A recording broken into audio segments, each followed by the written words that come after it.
Hey there, I'm Curly, and welcome to Unfiltered and Undiscovered, the podcast where three music lifers dig into the songs, the stories, and the legends of music that may not have crossed your radar yet. But if you're new here, let me set the scene. I'm the punter, the guy who swears that the best music, the best Australian independent music, was in 1986. I've got the record collection to prove it. Now, joining me each week, I've got Braggy. He's a lifelong muso, a dreamer that's still waiting for that one song of his to go viral. He knows his stuff and he loves digging into lyrics. And of course, we've got Rossy. Rossy, the roadie, the manager, and the guy with the story about every band that's ever plugged into a pub PA system anywhere from Perth to Parramatta. Together, we get unfiltered with the best undiscovered artists across Australia and occasionally the world. And occasionally, we also talk a whole lot of rubbish around artists that we already love. Let's get into it. Hey y'all, I'm Allison Asarch from Nashville, Tennessee. Hey, I'm Sean Fraser from the Ritzy Kids Hunters. This is Johnny from Rail Motor. Hey, it's Shane from Blind Season. Hey, it's Rob Stanier, and you can check out my music on all the streaming platforms. Check out my latest music on all the streaming sites. Check out my debut album on all streaming platforms. Check out our new debut album. Check us out on Spotify and Apple Music. And you're listening to our friends, Braggy and Curly. My favorite bands from Australia. You're listening to our friends, Braggy, Rossy, and Curly on the Unfiltered and Undiscovered podcast. Hey there, everyone. It's Curly here, and welcome to episode 231 of the Unfiltered and Undiscovered podcast. We are a couple of old blokes with one obsession, and that's music that matters. We have unfiltered chats with undiscovered artists every week on the pod. It's guitars, grit, and the good stuff that you're not going to hear on mainstream radio. This is Unfiltered and Undiscovered, and wherever you're watching, please hit that like and subscribe button and share the episode with someone who needs some new music in their life. We're going to get straight into it. We have a very special guest coming to us from Seattle, Washington State. Lexi Nguyen is a rising Seattle-based singer-songwriter and performer, blending pop, neo-soul, R&B, 80s funk with 90s and 2000 R&B influences. And there's a real nice, feel-good, empowering message in a lot of Lexi's lyrics. So welcome to the show, Lexi. Woo! Thank you so much for having me. Well, that was quite an introduction. I know I think a lot of genres to list out. All right, over to you, Rossy. I'll let you kick off. Okay. Hi, Lexi. How are you? Good. How are you? It's a long way from here to there. I see pink's very big in your world. Absolutely. This is, I'm on theme today with the clothing, so, had to come prepared. Okay. Yeah, I guess normally how we like to start this off is we're really interested in how you kind of came to discover that music was your thing. Did you have a musical family, or did it just sort of you wake up and had an epiphany? How did it start jumping from an interest to what you do? Yeah, so I was around like 5 years old, and I'm Vietnamese, and in my culture, karaoke is such a big part of our parties. And my grandparents, my dad's parents, I call them Amnoy, Benoy, and they'd always do karaoke. And I was always one of the first ones to just grab the mic and just start singing. And then my parents would also play just a lot of the influences that you listed earlier, like Mariah Carey or Gwen Stefani. They played a little bit of Madonna, Michael Jackson, Janet Jackson. So I had a lot of eclectic, interesting influences growing up. And so that's when I started to sing alone in my room. And I was actually really shy as a kid, but music was that way to express myself and my identity. And then now at 25, I've been releasing music independently for the past 6 years. So my love for music has never gone away. So, yeah. So I was reading that you started writing at a pretty early age. Yes. So what did a 7-year-old have to say that her parents weren't hearing? That's a great question. I think at 7, going back to what I said earlier, I was really shy and introverted as a kid. I felt really different from my peers, and it was a struggle for me to make friends. And I remember the first song I wrote was called Real Me, and I wrote it about my peers wanting to, or in that case, my peers, me wanting them to see past my shy shell and to see, hey, I'm actually like kind of cool under this like really shy, like bravado. Is that the right word? Don't know. Say it. Gonna say it anyways. And I was really deep at that age, and then I just started humming melodies, and just on the bus ride to school. So yeah, but I still remember that song, and I don't think I'll ever release it. But I think a lot of performers have got a cringeworthy 10-year-old song in them. Yeah, I repeated "Real Me" I think like 10 times in the chorus. I'm like, yo, that's a little too much. But well, I said, don't bore us. Get to the chorus. Absolutely.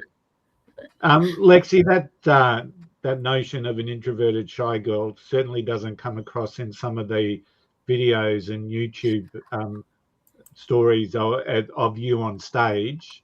So how is that is that a stage persona, or do you still feel deep down that you're that shy introverted girl? Oh, yeah.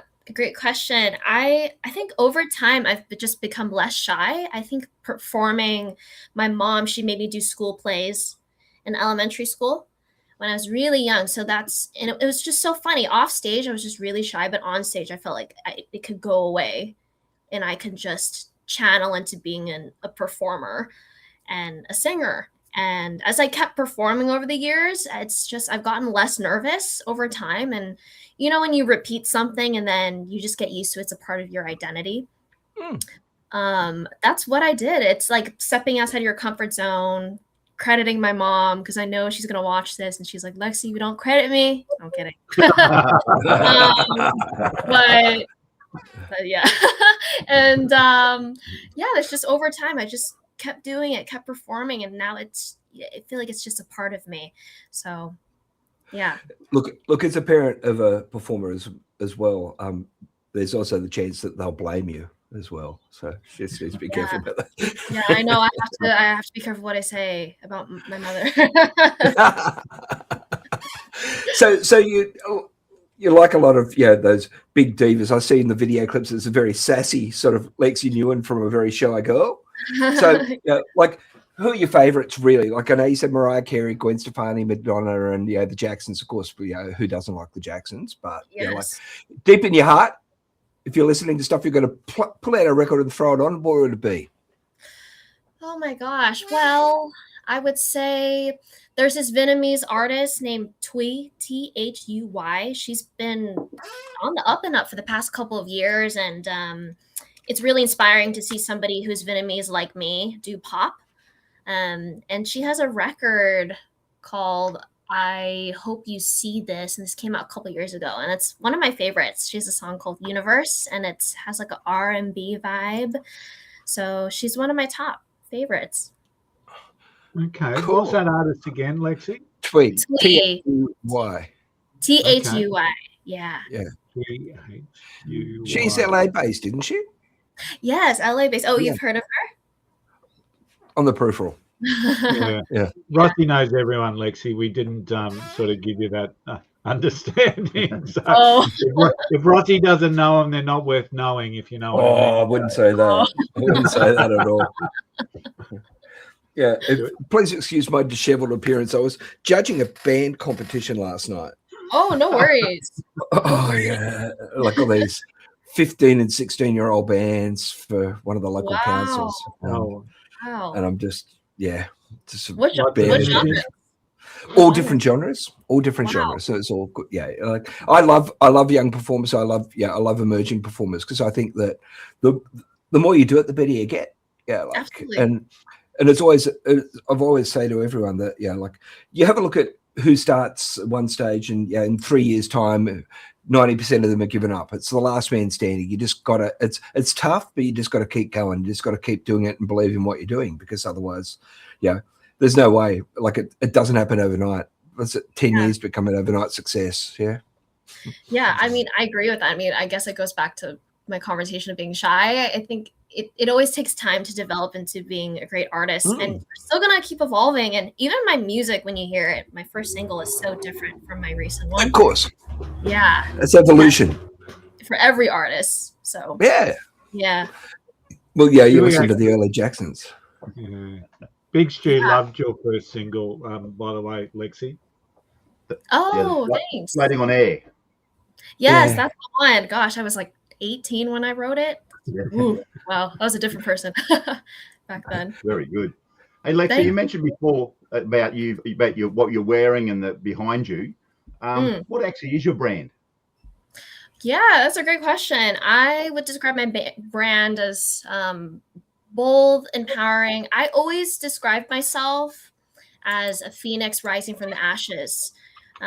Like my newest single, 1 in a Million, it was about just overcoming just a guy that wasn't treating me right, and then thus knowing my worth and knowing that I'm worth 1 in a million, and also empowering not just myself through my music, but for other people when they listen to my music to know that they're 1 in a million. And Floating in Air kind of has that same message, but it's coming from a more euphoric place. So my music is very bold, empowering, and I feel like pink, it's always been my favorite color growing up. I really feel like pink really symbolizes that boldness, that sassiness that you were describing in my personality, and that bleeds through in my artistry.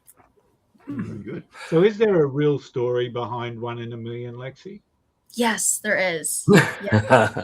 Yes.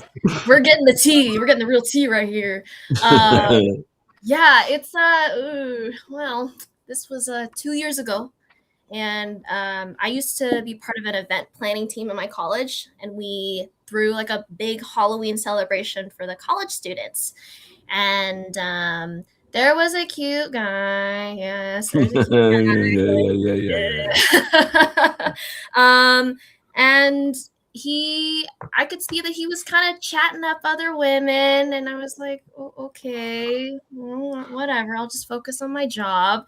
And then he tries to come up to me, and then he'll like tap my shoulder, and I'll be like, oh, hey, and maybe he wanted to ask an event question because he knows I'm working that night, but he just taps my shoulder and then doesn't say anything, and then he'll like move on to the next girl, and I'm like, what are you doing, bro? Like this is insane.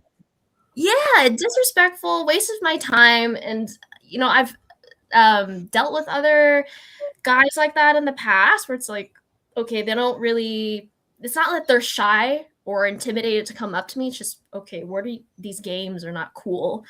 And so I came home that night just annoyed, and that's how 1 in a Million.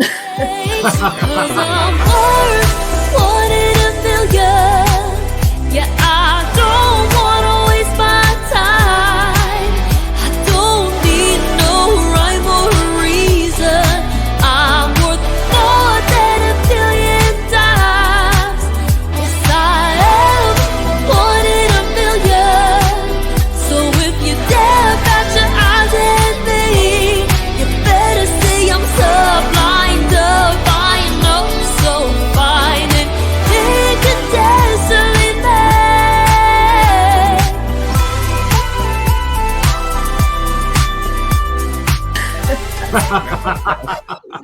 Talking to songwriters all the time, it's music is catharsis, you know, the cathartic nature of being able to, and talk about never upset a songwriter because they've got the ultimate get square.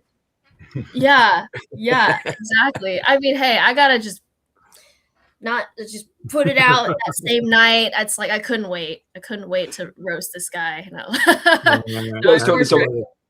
I was talking to someone about this last night, saying like the dumbest bloke in the world would be the one who went and upset Taylor Swift.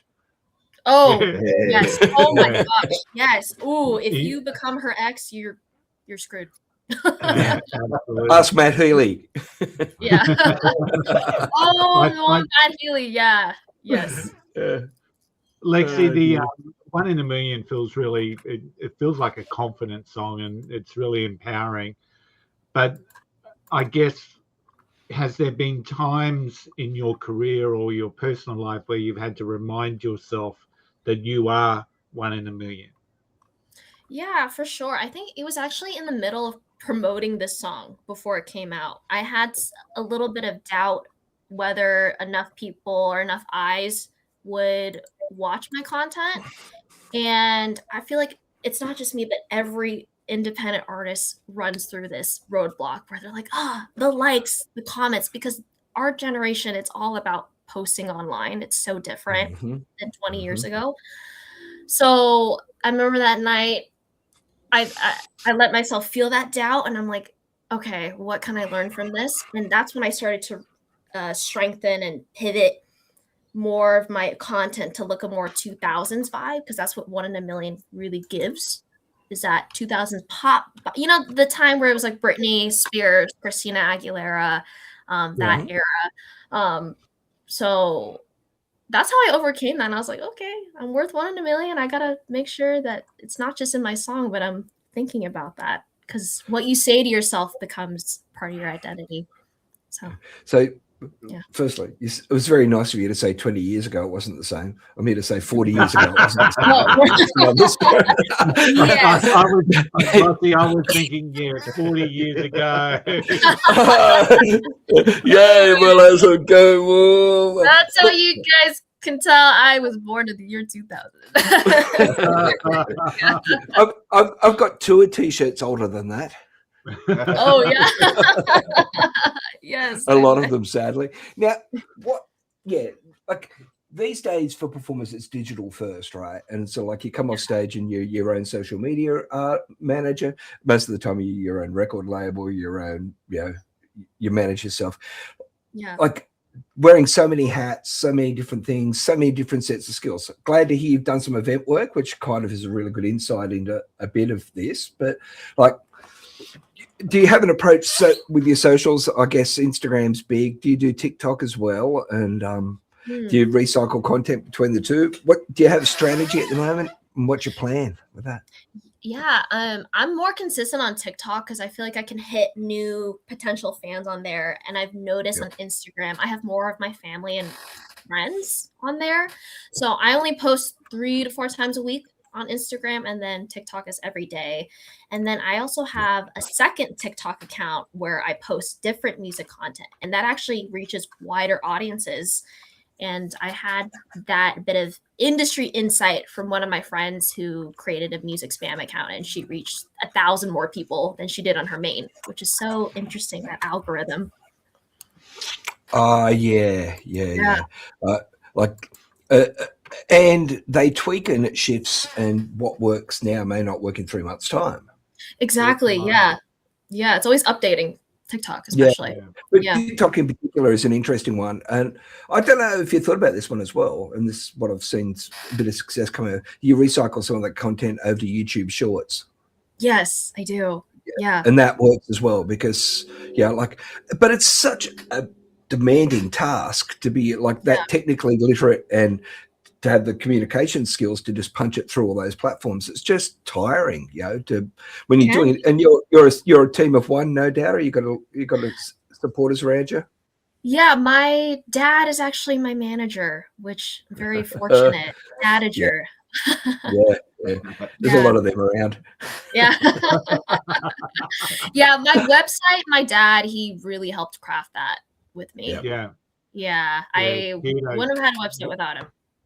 Yeah, your website's exceptional, and you've got that media component down the bottom with the link for your high res pics, and you don't see that in a lot of Aussie artists. They don't go to that link. So I think what you've done here on your website is exceptional. Can I just take you back to songwriting? So you talked about 1 in a Million. It came out relatively easily, I'm presuming, after that experience. But when you, as Rossy was saying, wear so many hats, sometimes songwriting can take a back seat because you're trying to do everything else, I guess. So walk us through, how do you normally walk through your songwriting process? Yeah, that's a great question. I actually always designate nighttime for songwriting. I don't know if it's just me, but it's like at night I can feel the most creatively just inspired. And I own my own keyboard. It's fun fact, it was my grandpa's Yamaha like 1980s keyboard. So that has like a sentimental value to me. And I don't know. I feel like when I'm writing chords on the piano, if I'm like, okay, all right, I like this. What I'm playing here, it gives a specific type of emotion, and then I keep a note list in my phone, and I always, if I'm thinking of something, which is so weird, it's in the shower or it's on the car ride home. I don't know if it's like that for you guys as well. I jot down what I want to write about later, and then I'll pick one and I'll write about it. Yeah. I've got a friend who's given some advice to people I know that, you just do that, and you've got so much stuff in your phone that when you're stuck somewhere else, you go back, you revisit that, and it's like ripping yourself off. No, literally, it's so helpful. And and I can quote Michael Jackson on this too. He's he kind of said this in opposition to Prince, but he's like, oh, if I think of an idea, I have to get to it first before Prince. Otherwise Prince would do it. That's what Incredible, freakishly talented men, but also don't forget to back your phone up. Literally, oh my gosh, I can't tell how many times I'm like, oh, I'm gonna write about it, and then it's gone, and I'm like, back your phone up, back it up, because it could be the gold. You've lost it, you know. Exactly. Yeah. 100%. I read somewhere that you read a self-help book somewhere, and out of that, it was about having your date time each week, or sitting having a meal somewhere by yourself. Is that where you also start to think about that sort of stuff as well, or? Oh wow, you really did your research. Where did you find it? Wow, that's like hidden. Wow. Sorry, could you repeat your question? So you have that date time, you said once a week you go and have your time, whether it be at a restaurant or whatever. Is that where you get some of that creative stuff comes from as well? It's funny, in those moments, I that boundary for myself is I don't want to think about my music, because at the same time I'm a human outside of my career. But it's funny, every single time I return from those solo dates, that's when I start writing a lot more stuff, because I can write about what I've observed or things that I've, like I said earlier, if I'm on a solo date, I'm like, oh, okay, I'll put that down, and we'll think about that later, and I'll pocket it for like when I'm writing during the night. Yeah. So what sort of back catalog? How many songs have you got sitting there waiting to look through? Because I also read that you try and write a song a day or a song a week. Yes, I try. Almost every day, I will say. I can open her up.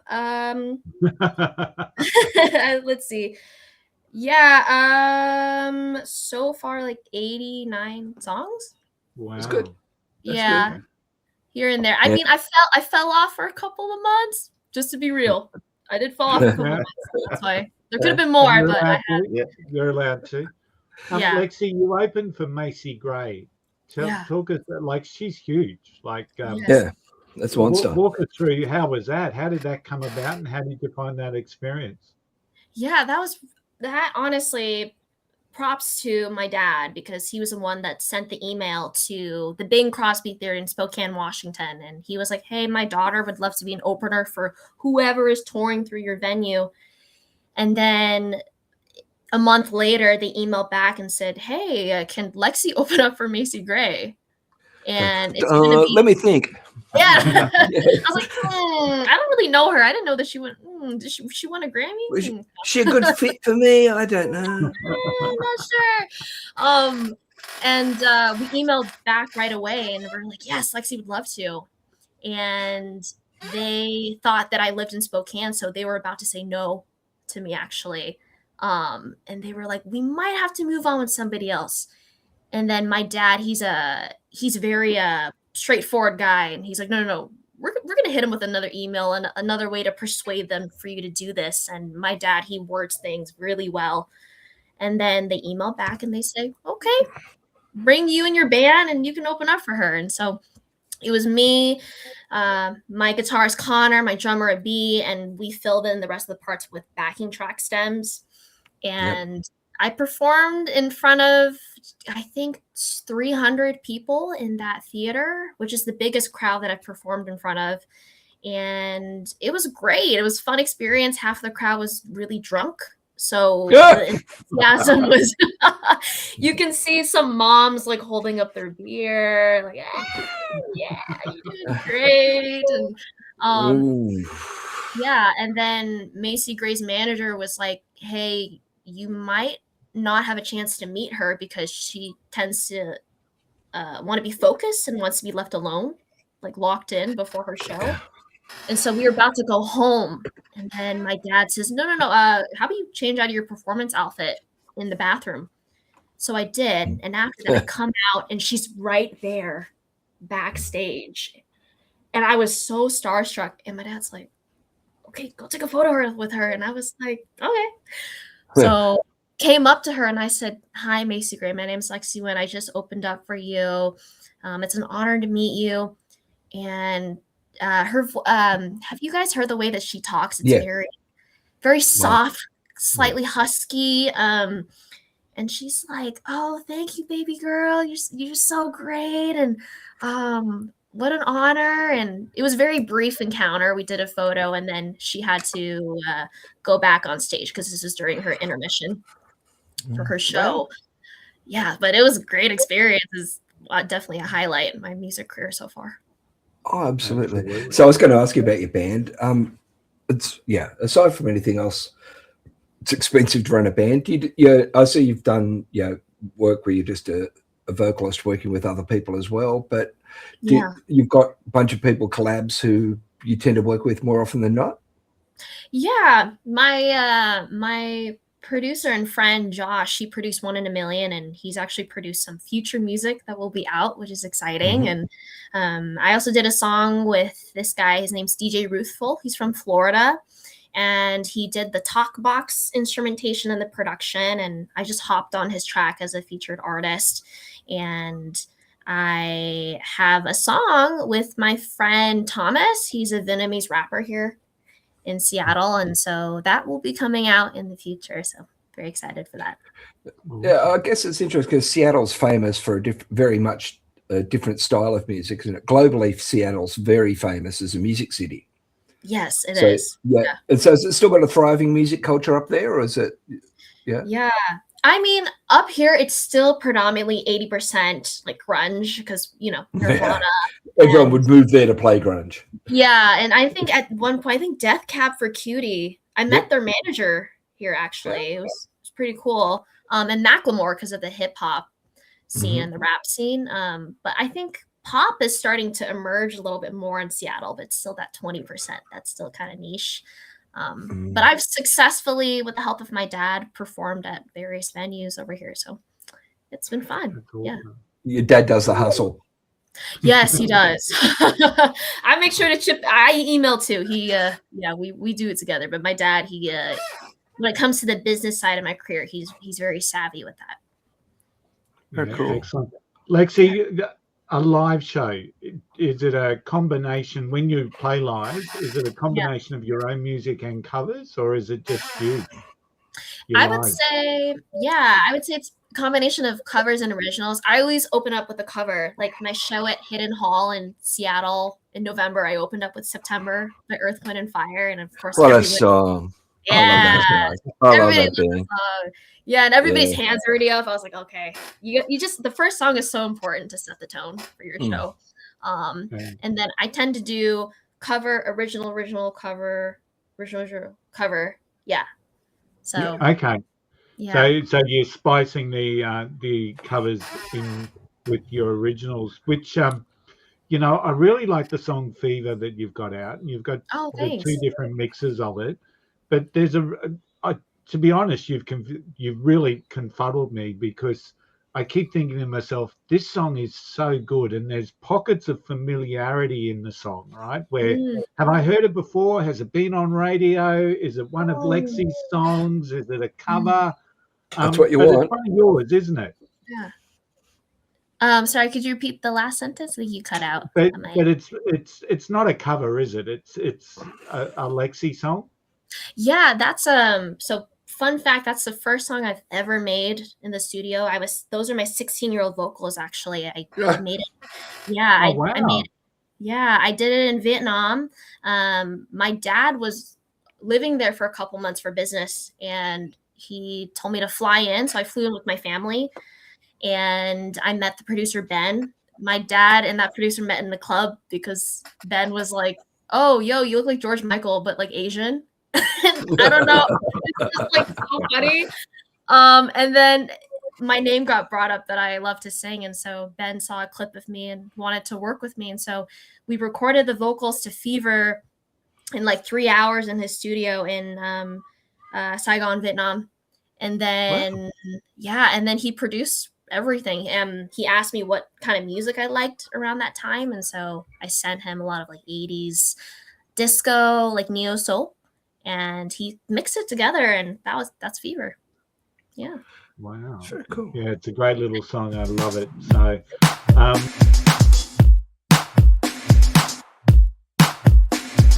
I got a fever, cold sweat drips on the ground. I need to see you, but you're not ever around. I'm sick of waiting, 'cause it's getting harder now.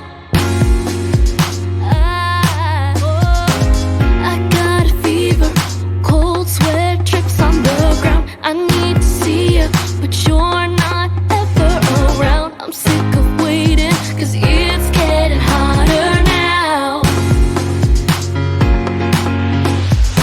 You know how to cure me, make me whole again. Burning for your love, burning for your love. You know how to heal me, make me feel again. Burning for your love, burning for your love. Won't you come and be my remedy? 'Cause I need ya. Gotta feel the beat inside of me. Need to feel ya. Won't you come and be my remedy? 'Cause I need ya. 'Cause I need ya. 'Cause I need ya. Yeah. Ooh. Burning for your love. Burning for your love. Burning for your love. Burning for your love. Burning for your love. so you're recording some music now today from 20s right through to now 2026. I guess we've seen a bit of a journey with your music. Where does it go to from here? Do you have a very clear path of the style or the type of music that you're going to put out, or does every song sort of breed its own genre? Because I mean, as we mentioned earlier, there's 18 million genres that you're quite confident in, right? Yeah. So do you have a clear direction of which way you're going, or does each song breathe its own life into it? Yeah, I actually do have an EP coming out, and 1 in a Million is that first single off of my EP. And that EP, it's really everything that you listed earlier, like meshed together, which equals Lexi pop music. Okay. So, Yeah. not the K-pop phenomenon. We're talking about the L-pop. phenomenon. L-pop. V-pop, yeah. Yes, I should trademark that. That's Yeah. yeah. Not if I don't get there first. Not if I don't get there first. I know. I gotta do it quick, y'all. Right after this call, I gotta Too do late. that. We'll talk, Lexi. It's all right. Yeah. Yeah, but I feel like it's really headed there, and everybody has described my music as a mix of modern but like throwback, like, oh, there's something nostalgic about my music, and I've really learned to channel both. And really the music that I listen to on a day-by-day basis, it's never really from our current time of pop. It's pretty rare. That's like 10% of my playlist, but 90% is always songs that I grew up listening to, or even modern songs that have a nostalgic production influence. That's always been what I've been drawn to. And that's really the tone, I feel like, of my music moving forward. Excellent. So branching out into, so you're at Seattle now. Is there upcoming tours of the West Coast coming through for yourself? Do you play places like Vegas or California? Yeah, I think that would be the goal for next year. This year, I have more bigger festival opportunities, but just in Washington. Right. But my dad and I, we have talked on me expanding outside of Washington. Yeah. Sounds like your dad's got it all covered for you. He's a handyman. Yes, he is. He's what is he? He knows that quote, that Ford acronym quote. Do you guys know that Ford, like that acronym? Fix or repair daily. I don't know why he says that to me. Yeah, that's right. That's right. Yeah. And the other, you can have it any color you want as long as it's in black. That's my favorite. Oh,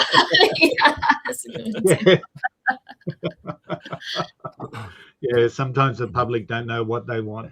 Is another one. You just got to tell them. You just got to tell them what they want. Yeah, this is what they get. So, do you enjoy doing your socials? Let's talk a little bit about social media before we sign things off. So you're right in the generation, I guess. It's a little bit more tough for us as the older guys to sort of get our grip on how to appeal to people on social media. But is that part of the journey you enjoy? I've come to enjoy it, but I used to hate it. I think I used to hate it because I was like, oh, I gotta put this amount of hashtags. I gotta post at a specific time. But once I've really channeled that, the pink is part of my brand image and consistently doing that every post and just being myself, authentically myself online. I think that's all that matters. And especially when you look at my Instagram posts, I use a lot of back then there was the flip phones that was used often. I would put my video on a template like that and just make it fun. And I think I tell myself every time I make posts, just have fun with it. And that's what I do. And I do it with themes that I like the 2000s nostalgia that I was talking about earlier. Yeah. But it's time consuming and it's just resource heavy, isn't it? It can be, yeah. But I've had some nights where I've stayed up until 3 a.m. But it's that type of groove that you get as a creative. When you're producing or writing, it's the same type of narrative where you're just oh, wow, I can add this and add this. But wait, I have to delete this social media draft because actually this one is better. But it's all for the fun of it. I try to keep it positive. Yeah, we can obsess about what we do, but the public doesn't. Yeah, they treat it much differently to how we view it, I think. Yeah, they do. Yeah. And we spend hours trying to draft the right sort of style, and if it hasn't grabbed them within 4 seconds, they just put away, which is probably one of the more disheartening things around the social media environment. So Lexi, this is your opportunity for your call to action. Where can people find you or follow you or follow your journey? Yeah, they can go to my website at www.lexinguyen.com. And that's where they can find all my socials, Instagram, TikTok. My music's everywhere, Spotify, Apple Music, and Bandcamp too, I see. And Bandcamp, yes. I forgot about that one, but yeah, I'm on there too. Is that a bit of credibility there, Rossy? You've got to be on Bandcamp. I just think you just got to fish where the fish are. Yeah, I think it depends on what your goals are on there. Yeah, that's right. Yeah, 100%. And the best social, the one you enjoy the most? Tiki-Toki. Oh, I think Tiki-Toki, yes, I love that one. that one's the top. I'm more active on there. Yeah. Sure. Yeah. Awesome. We'll make sure those links are in our show notes, Lexi. It has been awesome speaking with you. It's Saturday morning for us, Friday afternoon for you. We really do appreciate you taking the time to have a chat to us Aussies. It's been exciting getting to know you and listening to your music and following your journey. And we get a lot of Nashville artists, and recently we had one from Las Vegas come on the show, and it's just refreshing sometimes to have someone that's a bit different, that's breaking the mold. So I think you're our very first Seattle artist on the show, and definitely the one that's styled around the Mariah Careys of the world. So so it's awesome. It's fantastic. So thank you so much. we will make sure your music is added into our playlist on Spotify, Unfiltered and Undiscovered, every damn song. And for all our listeners and followers, if you've loved what you heard, hit follow, share the show, and dig deeper into those Spotify, YouTube Music, Apple Music, and Amazon Music playlists. More artists, more stories, more reasons to listen. This is Unfiltered and Undiscovered. Once again, thanks so much, Lexi. It's been awesome speaking with you. Yeah, thank you so much. Yeah. You three, you guys are so funny. I think this is like one of my favorite interviews or podcast opportunities. So you guys are great, and I've never had Aussies. Aussies is how you say it. Aussies. Yeah, we do. Yeah, that's right. Yeah, to interview me. So thank you so much. I had just a fun time. No worries. No worries, no lies. Walking in the light autumn sky. Just a me, complete. Soaking in the sun that greets me. Feeling euphoric, feeling sweet. Feeling that everything is meant to be. Ooh, yeah. Everything is meant to be. No, I don't want this day to end. Can I just be pretend? Pretend this day won't end. Jamming out to Mariah, free from all these wires. So let's go higher. Floating on air. I've got no despair. Yeah, I'm way above. But with me, I got love. You can clip my wings, I like to see you try. Resting on the clouds, all of this is mine. Floating on air. I don't really care if they care. That's a wrap for this episode of the Unfiltered and Undiscovered podcast. If you've liked what you've heard, please do us a favor. Hit follow, leave a rating, and share it with a mate who needs some new music and a little bit of laughter in their lives. We're all about discovering the songs that actually mean something. So if you're into raw talent, great stories, and music that hits you right in the guts, you're in the right place, and we'd love to see you back again next week. Don't forget our Spotify playlists. Every damn song, every track we've ever talked about, rising female country artists, and undiscovered covers. And just now, they're not just available on Spotify. You'll also find them on YouTube Music and Apple Music as well. Now, we will be back next week with more music, more stories, and probably some more arguments. But that's what keeps us unfiltered. We'll see you next week.